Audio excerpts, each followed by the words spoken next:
you so much. There's at least two other things you could be doing. Sleeping and drinking, and you chose drinking.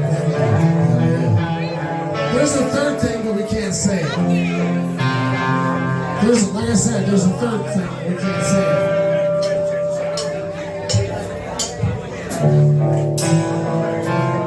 I'll tell you right now. Vinnie's in Fort Madison, Iowa. Thank you so much for having us out here. Like I said earlier in the show, if you wind the clocks back to 2017, this was the very first show I played with these guys. And I'll tell you what, it's been a hell of a ride ever since. So let me just ask, how many of y'all have seen this show before? Let me see your hands one time. If you haven't seen this show before, that's alright. Because the reason I say it is this.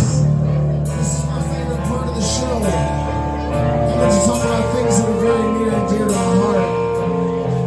And sometimes it even makes my heart hurt sometimes when I have to talk about it. A lot of the times the questions that we get asked after the shows are very breaks and things like that. And the topic of the conversation always comes back to one or two things. One of those things happens to be my tattoos. You guys haven't figured out I got a shit ton of them. But the question always is what's my favorite tattoo? And I'll tell you right now, since the day I got it to the day I can stop talking about it, I'll share with you guys my favorite tattoos with you tonight. The tattoo on my left hand is a microphone with a date that reads 1942. That shows love to the most beautiful woman I've ever met in my life. And that woman was my mother.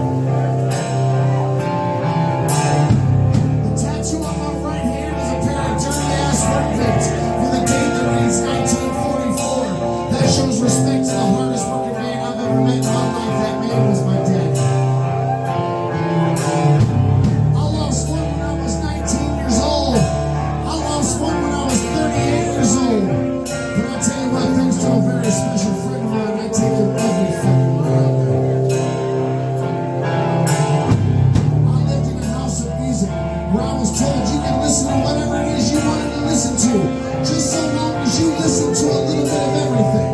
So I can tell you right now, I can stand here before you tonight and tell you I've listened to everything from Pantera to Patsy Cline. I've listened to everything from Primus to Prince.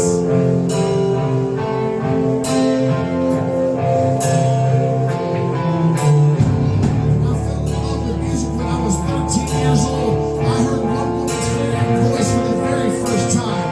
That woman was Miss Dolores O'Riordan from the Cranberries. So I only asked this question one time only at night. So Fort Madison, I'm going to ask you right now. Did you bring your singing voices with you tonight?